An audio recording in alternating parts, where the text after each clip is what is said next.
महीनों तक भारत के विद्वज्जनों ने, एक्टिविस्टों ने देश के उज्जवल भविष्य के लिए व्यवस्थाओं को निर्धारित करने के लिए मंथन किया था और उसमें से संविधान रूपी अमृत हमें प्राप्त हुआ है, जिसने आजादी के इतने लंबे कालखंड के बाद हमें यहां पहुंचाया है। आज पूज्य बापू को भी नमन करना है। आजादी की जंग में जिन जिन लोगों ने अपना बलिदान दिया, अपना जीवन खपाया, उन सबको भी नमन करने का यह अवसर है। आज 26/11 हमारे लिए एक ऐसा दुखद दिवस, जब देश के दुश्मनों ने देश के भीतर आकर के मुंबई में वह ऐसी आतंकवादी घटना को अंजाम दिया। भारत के संविधान में सूचित देश के सामान्य मानवीय की रक्षा की जिम्मेवारी के तहत अनेक हमारे वीर जवानों ने उन आतंकवादियों से लोहा लेते लेते अपने आप को समर्पित कर दिया, सर्वोच्च बलिदान दिया। मैं आज 26/11 को उन सभी बलिदानियों को भी आदरपूर्वक नमन करता हूं।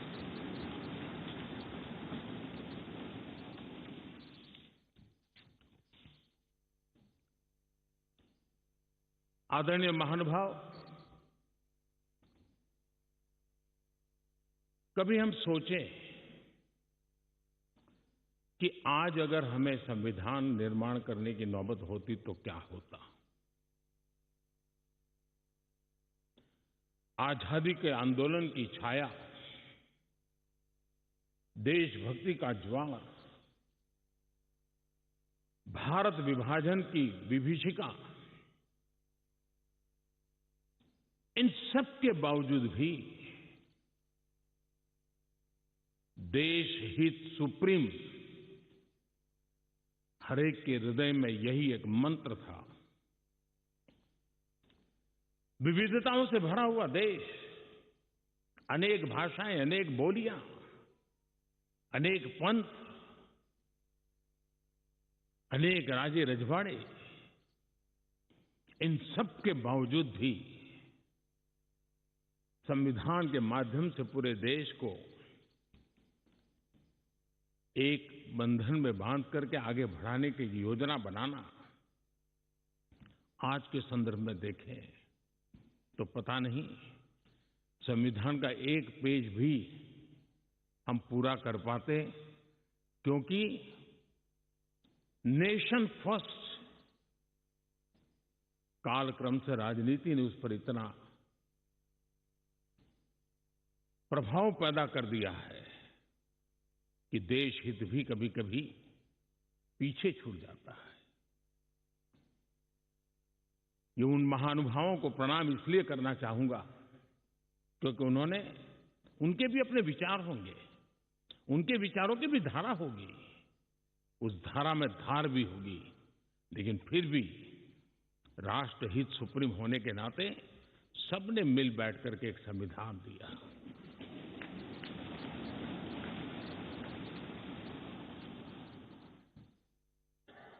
साथियों, हमारा संविधान ये सिर्फ अनेक धाराओं का संग्रह नहीं है। हमारा संविधान सहस्त्रों वर्ष की भारत की महान परंपरा अखंड धारा उस धारा की आधुनिक अभिव्यक्ति है।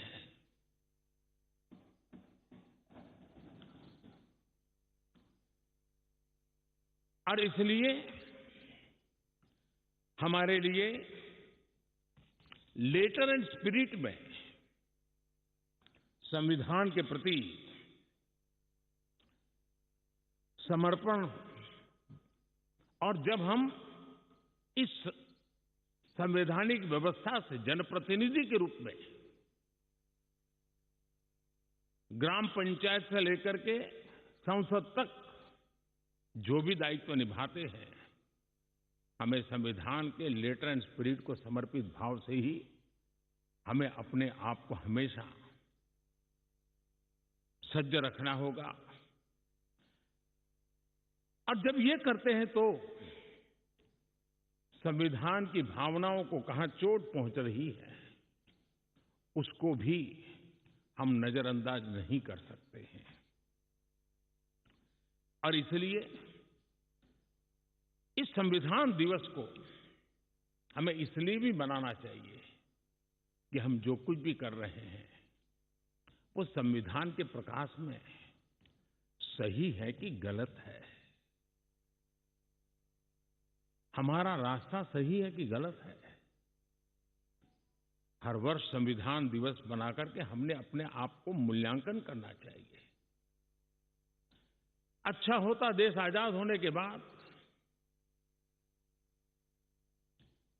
26 जनवरी प्रजासत्ताक पर्व की शुरुआत होने के बाद हमें 26 नवंबर को संविधान दिवस के रूप में देश में मनाने की परंपरा बनानी चाहिए थी,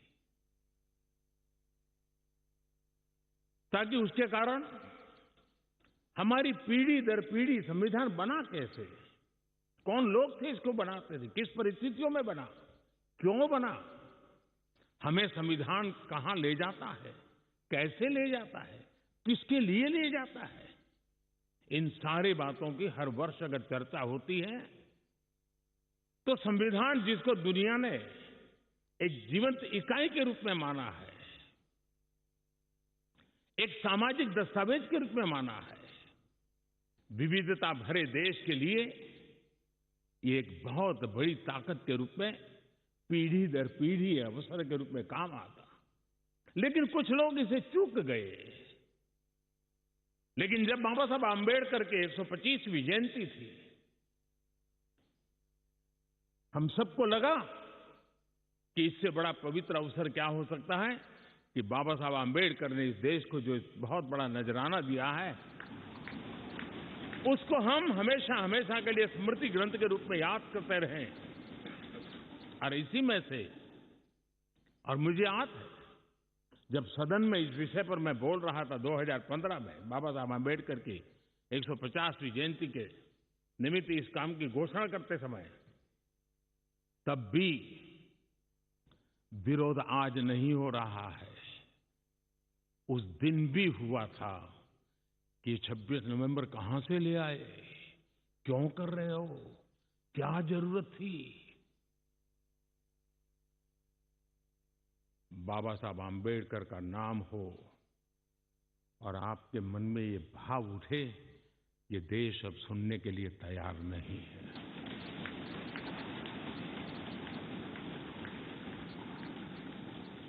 और आज अब भी बड़ा दिल रख करके खुले मन से बाबा साहब आंबेडकर जैसे मनीषियों ने देश को जो दिया है इसका पुण्य स्मरण करने की तैयारी न होना, ये भी एक चिंता का विषय है। साथियों,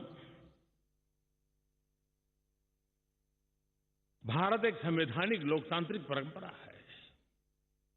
राजनीतिक दलों का अपना एक अहम महत्व है और राजनीतिक दल भी हमारी संविधान की भावनाओं को जन जन तक पहुंचाने का एक प्रमुख माध्यम है। लेकिन संविधान की भावना को भी चोट पहुंची है।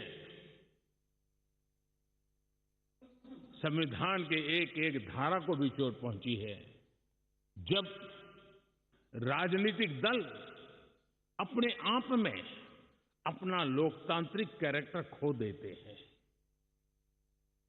जो दल स्वयं लोकतांत्रिक कैरेक्टर खो चुके हो, वो लोकतंत्र की रक्षा कैसे कर सकते हैं?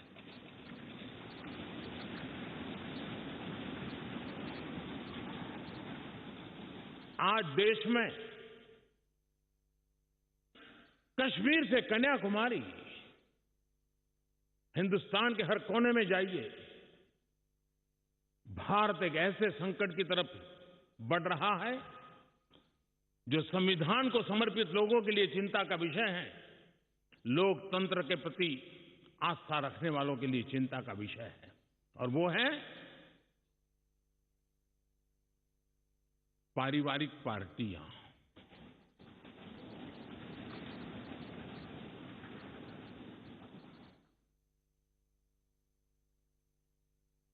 राजनीतिक दल, पार्टी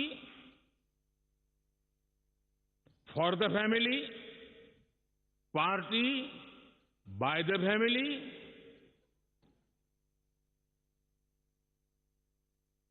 अब आगे कहने की जरूरत मुझे नहीं लगती है।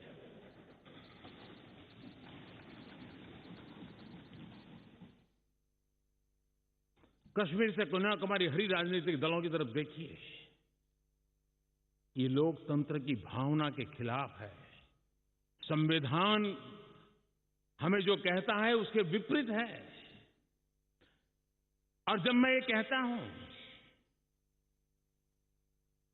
कि पारिवारिक पार्टियां, इसका मतलब मैं ये नहीं करता हूं कि एक परिवार में से एक से अधिक लोग राजनीति में ना आए। जी नहीं, योग्यता के आधार पर, जनता के आशीर्वाद से किसी परिवार से एक से अधिक लोग राजनीति में जाएं, इससे पार्टी परिवारवादी नहीं बन जाती है। लेकिन जो पार्टी पीढ़ी दर पीढ़ी एक ही परिवार चलाता रहे, पार्टी की सारी व्यवस्था परिवारों के पास रहे, वो लोकतंत्र, स्वस्थ लोकतंत्र के लिए सबसे बड़ा संकट होता है। और आज संविधान के दिवस पर संविधान में विश्वास करने वाले, संविधान को समझने वाले, संविधान को समर्पित सभी देशवासियों से मैं आग्रह करूंगा कि देश में एक जागरूकता लाने की आवश्यकता है। जापान में एक प्रयोग हुआ था। जापान में देखा गया कि कुछ ही पॉलिटिकल फैमिली ही व्यवस्था में चल रहे हैं, तो किसी ने बीड़ा उठाया था कि वो नागरिकों को तैयार करेंगे और पॉलिटिकल फैमिली के बाहर के लोग निर्णय प्रक्रिया में कैसे आए। और बड़ी सफलतापूर्वक 30-40 साल लगे, लेकिन करना पड़ा। लोकतंत्र को समृद्ध करने के लिए हमें भी हमारे देश में ऐसी चीजों की ओर जाने की आवश्यकता है, चिंता करने की आवश्यकता है, देशवासियों को जगाने की आवश्यकता है। उसी प्रकार से हमारे यहां भ्रष्टाचार, क्या हमारा संविधान भ्रष्टाचार को अनुमति देता है? कानून है, नियम है, सब है। लेकिन चिंता तब होती है कि जब न्यायपालिका ने स्वयं ने किसी को अगर भ्रष्टाचार के लिए घोषित कर दिया हो, भ्रष्टाचार के लिए सजा हो चुकी हो, लेकिन राजनीतिक स्वार्थ के कारण उसका भी महिमा मंडन चलता रहे, भ्रष्टाचार को नजरअंदाज करके सिद्ध हुई हकीकतों के बावजूद भी जब राजनीतिक लाभ के लिए सारी मर्यादाओं को तोड़कर, लोक लाज को तोड़ करके उनके साथ बैठना उठना शुरू हो जाता है, तो देश के नौजवान के मन में लगता है कि अगर इस प्रकार से राजनीति के क्षेत्र में नेतृत्व करने वाले लोग भ्रष्टाचार में डूबे हुए लोगों की प्राण प्रतिष्ठा कर रहे हैं, मतलब उनको भी वो रास्ता मिल जाता है कि भ्रष्टाचार के रास्ते पर चलना बुरा नहीं है। 2-4 साल के बाद लोग स्वीकार कर लेते हैं कि हमें ऐसी समाज व्यवस्था खड़ी करनी है। क्या समाज के अंदर हाँ, भ्रष्टाचार के कारण कोई अगर गुना सिद्ध हो चुका है तो उसको सुधरने के लिए मौका दिया जाए, लेकिन सार्वजनिक जीवन में प्रतिष्ठा देने की जो स्पर्धा चल पड़ी है, ये मैं समझता हूं अपने आप में नए लोगों को लूटने के रास्तों पर जाने के लिए मजबूर करती है, और इसलिए हमें इससे चिंतित होने की जरूरत है। ये आजादी के 75 साल है, ये अमृत काल है। हमने अब तक आजादी के 75 साल दरमियान देश जिस स्थिति से गुजरा था, अंग्रेज भारत के नागरिकों के अधिकारों को कुचलने पर लगे हुए थे, और उसके कारण हिंदुस्तान के नागरिकों को उसके अधिकार मिले इसके लिए लड़ना बहुत स्वाभाविक था और जरूरी भी था। महात्मा गांधी समेत हर कोई भारत के नागरिकों को उनके अधिकार मिले इसलिए वो लड़ते रहे, ये बहुत स्वाभाविक है। लेकिन ये भी सही है कि महात्मा गांधी ने आजादी के आंदोलन में भी अधिकारों के लिए लड़ते लड़ते भी देश को कर्तव्य के लिए तैयार करने के लिए लगातार कोशिश की थी। उन्होंने भारत के नागरिकों में उस बीज को बोने की लगातार कोशिश की थी कि सफाई करो, प्रौढ़ शिक्षा करो, नारी सम्मान करो, नारी गौरव करो, नारी को एम्पावर करो, खादी पहनो, स्वदेशी का विचार, आत्मनिर्भर भारत का विचार, कर्तव्यों की तरफ महात्मा गांधी लगातार देश को तैयार करते रहे। लेकिन आजादी के बाद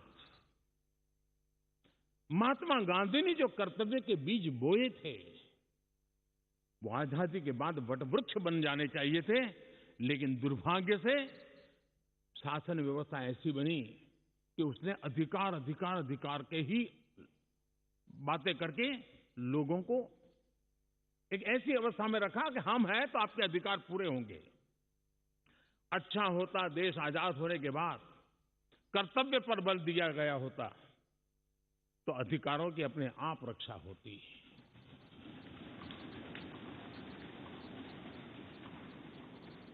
कर्तव्य से दायित्व का बोध होता है, कर्तव्य से समाज के प्रति एक जिम्मेवारी का बोध होता है। अधिकार से कभी कभी एक याचक वृत्ति पैदा होती है कि मुझे मेरा अधिकार मिलना चाहिए, यानी समाज को कुंठित रखने की कोशिश होती है। कर्तव्य के भाव से सामान्य मानवी के जीवन में एक भाव होता है कि ये मेरा दायित्व है, मुझे इसको निभाना है, मुझे करना है, और जब मैं कर्तव्य का पालन करता हूं तो अपने आप किसी के अधिकार की रक्षा हो जाती है, किसी के अधिकार का सम्मान हो जाता है, किसी के अधिकार का गौरव हो जाता है, और उसके कारण कर्तव्य भी बनते हैं और अधिकार भी चलते हैं और स्वस्थ समाज की रचना होती है। आजादी के अमृत महोत्सव में हमारे लिए बहुत आवश्यक है कि हम कर्तव्यों के माध्यम से अधिकारों की रक्षा करने के रास्ते पर चल पड़े। कर्तव्य का वो पथ है जिसमें अधिकार की गारंटी है। कर्तव्य का वो पथ है जो अधिकार सम्मान के साथ दूसरे को सुपुर्द करता है, उसके हक को दे देता है। और इसलिए आज जब हम संविधान के दिवस को मना रहे हैं तब हमारे भीतर भी यही भाव निरंतर जगता रहे कि हम कर्तव्य पथ पर चलते रहें। कर्तव्य को जितनी अधिक मात्रा में निष्ठा और तपस्या के साथ हम मनाएंगे, हर किसी के अधिकारों की रक्षा होगी। और आजादी के दीवानों ने जिन सपनों को लेकर के भारत को बनाया था, उन सपनों को पूरा करने का सौभाग्य आज हम लोगों को मिला है। हम लोगों ने मिलकर के उन सपनों को पूरा करने में कोई कसर नहीं छोड़नी चाहिए। मैं फिर एक बार स्पीकर महोदय का इस महत्वपूर्ण अवसर के लिए बहुत बहुत बधाई देता हूं, अभिनंदन करता हूं। उन्होंने इस कार्यक्रम की रचना की। ये कार्यक्रम किसी सरकार का नहीं था, ये कार्यक्रम किसी राजनीतिक दल का नहीं था, ये कार्यक्रम किसी प्रधानमंत्री ने आयोजित नहीं किया गया था। ये सदन का गौरव होते हैं स्पीकर, सदन का ये स्थान गौरवपूर्ण होता है। स्पीकर की एक गरिमा होती है, बाबा साहब आम्बेडकर की गरिमा होती है, संविधान की अपनी एक गरिमा होती है। हम सब उन महान पुरुषों को प्रार्थना करें कि वो हमें शिक्षा दें ताकि हम हमेशा स्पीकर पद की गरिमा बनाए रखें, बाबा साहब आम्बेडकर का गौरव बनाए रखें और संविधान का गौरव बनाए रखें। इसी की अपेक्षा के साथ आप सबका बहुत बहुत धन्यवाद।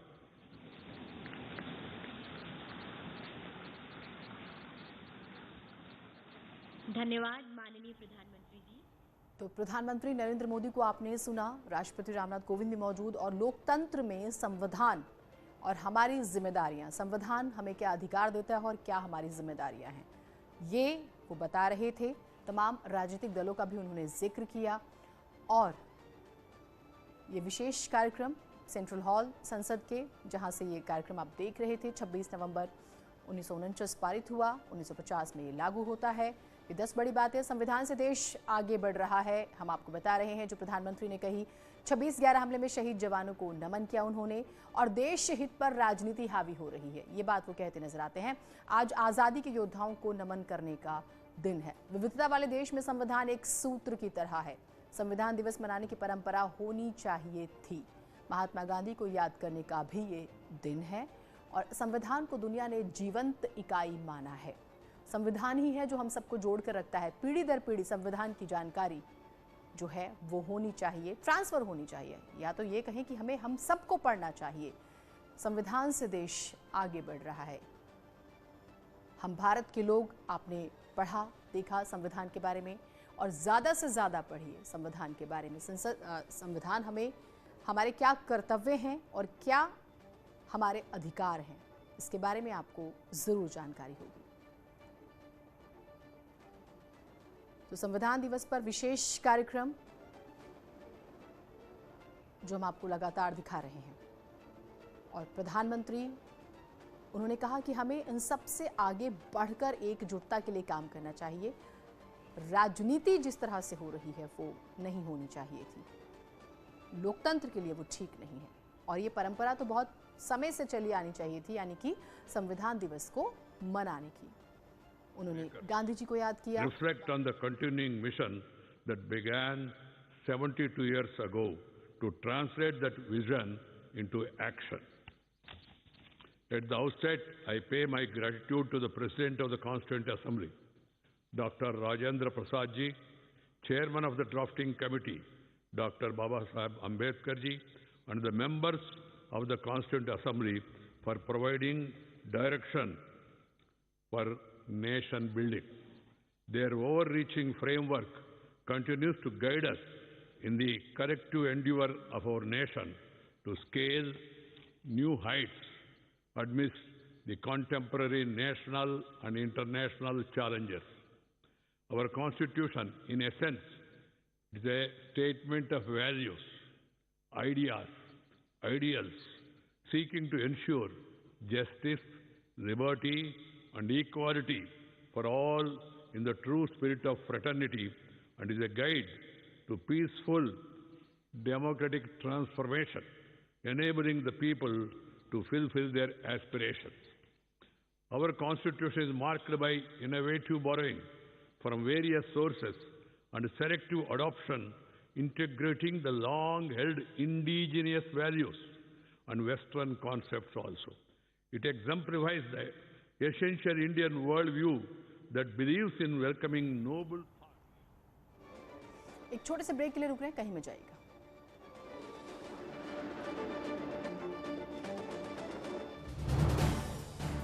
आप देख